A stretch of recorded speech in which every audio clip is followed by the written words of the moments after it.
विद्यार्थ्यांनो, आज आपण या व्हिडिओमध्ये इंग्लिश टेस्ट पाहणार आहोत की जी ग्रामरवर आधारित आहे। या टेस्टमध्ये मी तुम्हाला ग्रामरची वेगवेगळी 10 वाक्य देणार आहे आणि उत्तरासाठी 4 अल्टरनेटिव्ह तुम्हाला दिलेले असतील। त्यापैकी जो योग्य पर्याय आहे तो तुम्ही स्वतःच्या मनामध्ये 10 सेकंदामध्ये निश्चित करा। त्यानंतर मी तुम्हाला इथे उत्तर किंवा जो योग्य पर्याय आहे तो सांगणार आहे आणि राहिलेले 3 पर्याय का चुकीचे आहेत याचं स्पष्टीकरण मी देणार आहे। अशाच प्रकारचे प्रश्न आपल्याला आपल्या ऍक्टिव्हिटी शीट मध्ये सुद्धा येतात आणि त्या प्रश्नांसाठी 1 गुण असतो। म्हणजे आपल्या ऍक्टिव्हिटी शीट मध्ये क्वेश्चन नंबर 4 कॉम्प्रिहेन्शन पॅसेज मध्ये जो आलेला असतो त्यामध्ये ग्रामरची 2 वाक्य आपल्याला सोडवण्यासाठी दिलेली असतात। त्यांना 2 वाक्यांना 2 गुण असतात। आपण आता इथे पहिलं वाक्य पाहूया। She wasn't a very pleasant company. Choose the correct alternative of affirmative sentence. म्हणजे आपलं जे वाक्य आहे त्या वाक्यामध्ये जो होकारात्मक पर्याय आहे तो आपल्याला शोधायचा आहे। म्हणजेच विद्यार्थ्यांनो, आपलं जे क्वेश्चन नंबर 1 किंवा पहिलं जे सेंटेन्स आहे ते दिलेलं जे वाक्य आहे ते नकारात्मक वाक्य आहे आणि आपल्याला इथे सूचना काय दिली आहे तर दिलेल्या ऑप्शन मधून आपल्याला होकारात्मक वाक्य शोधायचे। तुम्ही 10 सेकंदामध्ये 4 पर्याय मनामध्ये वाचा आणि जो योग्य पर्याय आहे तो निश्चित करा। त्यानंतर मी तुम्हाला उत्तर सांगणार आहे।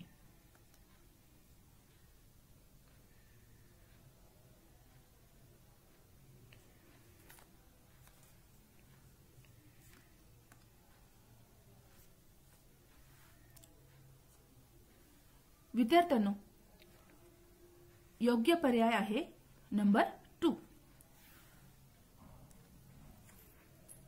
हा योग्य पर्याय का आहे? आपल्या दिलेल्या वाक्याचा अर्थ काय होतो? She wasn't a very pleasant company. म्हणजे तिची सोबत आनंददायी नव्हती। मग आपल्याला इथे काय करायचंय? आपलं वाक्य होकारात्मक करायचंय म्हणजे आपल्या वाक्यामध्ये नॉट दिसला नाही पाहिजे, वाक्याचा अर्थ नाही बदलला पाहिजे। मग आपल्याला नॉट प्लेझंट या शब्दासाठी दुसरा एखादा शब्द शोधायला पाहिजे। नॉट प्लेझंट म्हणजे अनप्लेझंट, विरुद्धार्थी शब्द मी इथे घेतला म्हणजेच आपल्या वाक्यामधला नॉट निघून गेला आणि मग आपलं वाक्य कसं झालं? होकारात्मक। She was a very unpleasant company. आता आपण राहिलेल्या 3 पर्यायांचा विचार करू। ते पर्याय का योग्य नाहीयेत? पहिल्या वाक्यामध्ये बघा वॉजंट लिहिलंय, वॉज नॉट म्हणजे इथे निगेटिव्ह फॉर्म दिलाय म्हणून पहिला पर्याय चुकीचा आहे। तिसरा जो पर्याय आहे she was very pleasant company, या वाक्याचा अर्थच उलटा होतो। चौथा जो पर्याय आहे she was a very beautiful company, या वाक्यामध्ये जो विरुद्धार्थी शब्द दिलेला आहे तो योग्य नाही दिलेला। ब्युटिफुल हा शब्द प्लेझंटच्या विरुद्धार्थी होत नाही आणि म्हणून आपला योग्य पर्याय दुसरा आहे। Question number 2 he was near the sea now. Choose the correct alternative of negative sentence. आता हे दुसरं जे वाक्य दिलंय he was near the sea now, या वाक्यासाठी सूचना काय दिली आहे तर दिलेल्या पर्यायामध्ये जे निगेटिव्ह वाक्य आहे ते आपल्याला इथे शोधायचं आहे, निवडायचं आहे। बघा he was near the sea now म्हणजे तो आत्ता समुद्राच्या जवळ होता, म्हणजेच तो आत्ता समुद्राच्या खूप दूरवर नव्हता, असा अर्थाचं वाक्य आपल्याला इथे निगेटिव्ह सेंटेन्स मध्ये शोधायला पाहिजे। आणि मग निगेटिव्ह म्हटल्यानंतर निगेटिव्ह साठी नॉट हा शब्द आपल्या ऑप्शन मध्ये आला पाहिजे। आता आपण 10 सेकंदामध्ये तुम्ही जो योग्य पर्याय वाटतो तो निश्चित करा। त्यानंतर मी तुम्हाला योग्य पर्याय सांगणार आहे।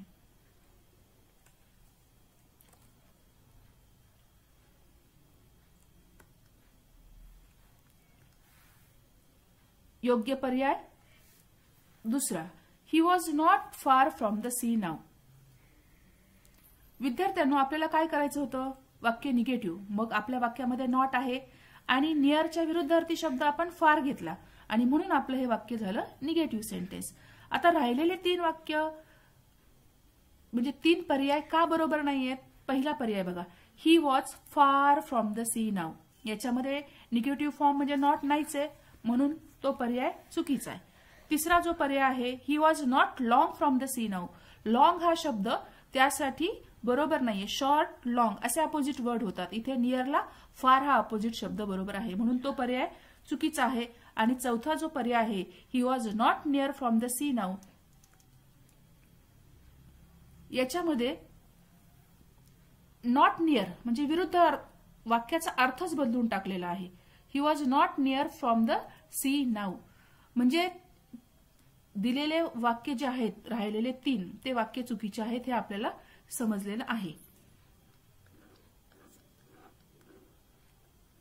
Third sentence, Shweta is very beautiful girl. Choose the correct alternative of exclamatory sentence. आता आपल्याला इथे काय करायचंय, तिसरं वाक्य दिलंय Shweta is very beautiful girl आणि सूचना काय दिली आहे की उद्गारवाचक वाक्य, उद्गारवाचक जो पर्याय आहे तो आपल्याला इथे निवडायचा आहे. Shweta is very beautiful girl हे साधं वाक्य आणि त्याच्यामध्ये उद्गारवाचक वाक्य शोधायचे. तुम्ही 10 सेकंदामध्ये आधी निश्चित करा कुठला पर्याय बरोबर आहे तो.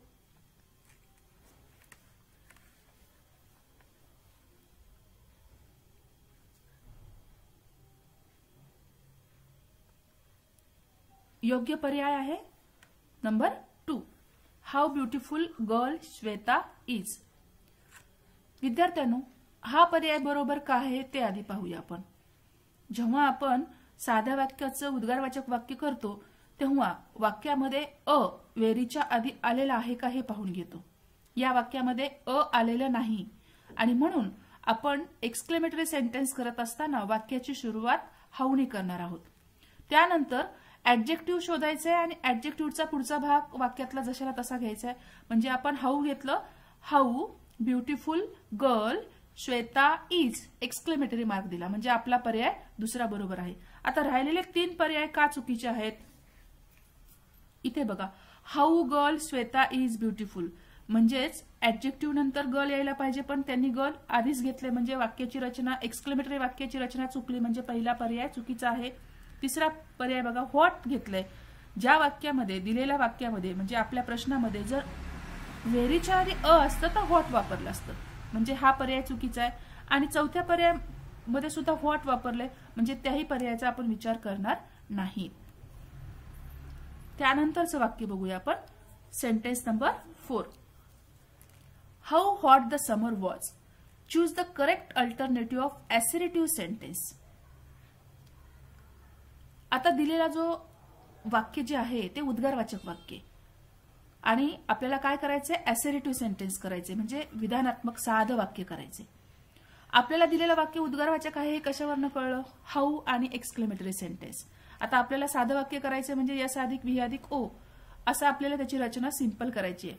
आधी तुम्ही निश्चित करा कुठला पर्याय बरोबर आहे तो.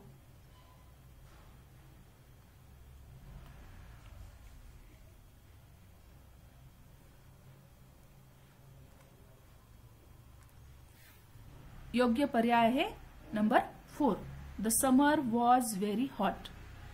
हा पर्याय का बरोबर आहे तो पाहूया आपण.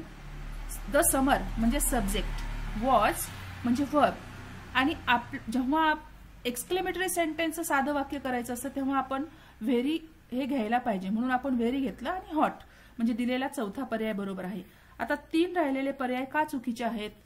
पहिला पर्याय बघा, द समर वॉज हॉट याच्यामध्ये व्हेरी घेतलेला नाहीये म्हणून तो चुकीचा आहे. How was the summer very hot हाही पर्याय चुकीचा आहे कारण या वाक्यामध्ये हाऊ घेतलेले आणि हाऊ हे क्वेश्चन विचारण्यासाठी शब्द वापरला जातो. तिसऱ्या पर्यायामध्ये सुद्धा व्हॉटनी सुरुवात केलेली आहे आणि आपली सुरुवात ऍसरेटिव्ह सेंटेन्सची सब्जेक्टनी करायची म्हणजे हे दोन्ही पर्याय चुकीचे आहेत. म्हणजेच वरील 3 पर्याय चुकीचे आणि चौथा पर्याय आपला बरोबर आहे, the summer was very hot.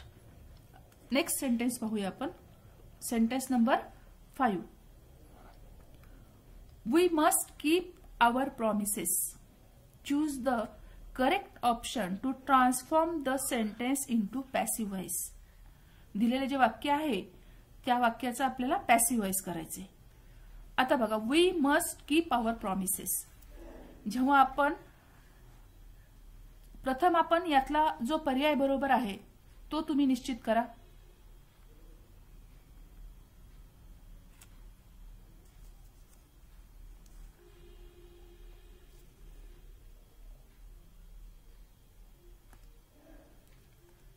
बरोबर पर्याय आहे नंबर 1.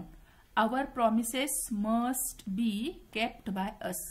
आपण प्रथम हा निवडलेला पर्याय का योग्य आहे तो पाहूया. आपण प्रथम वाक्य पाहूया. We must keep our promises. या वाक्यामध्ये आपण जेव्हा ऍक्टिव्हचं पॅसिव्ह करणार आहोत तेव्हा सब्जेक्ट वर्ब ऑब्जेक्ट शोधून काढणार आहोत. आता या वाक्यामध्ये वी काय झालं, सब्जेक्ट झालं. मस्ट कीप काय झालं, वर्ब, आणि आवर प्रॉमिसेस ऑब्जेक्ट. आता इथे बघा, प्रथम आपण आवर प्रॉमिसेस घेतलं. मस्ट म्हणजे जेव्हा ऑक्झिलरी वर्ब येतं तेव्हा त्यापुढे आपल्याला बी हा प्रत्यय घ्यायला लागतो, म्हणून आपण बी प्रत्यय घेतला. कीपचं तिसरं रूप केप्ट घेतलं, पास्ट पार्टिसिपल बाय, आणि वीचं अस. म्हणजे आपला जो पहिला पर्याय आहे तो बरोबर आहे. Our promises must be kept by us. आता राहिलेले पर्याय का चुकीचे आहेत ते पाहूया. दुसरा जो पर्याय आहे our promises will be kept by us, आपल्या वाक्यामध्ये विल दिलेलाच नाहीये, त्यामुळे तो पर्याय चुकीचाच आहे.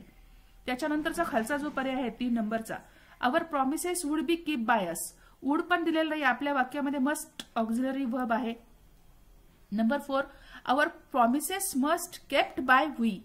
म्हणजे इथे आपल्याला बी हा प्रत्यय दिलेला नाही आणि बाय अस होतं, तर त्यांनी वीच दिलेला आहे, म्हणजे हा चौथा पर्याय पण चुकीचा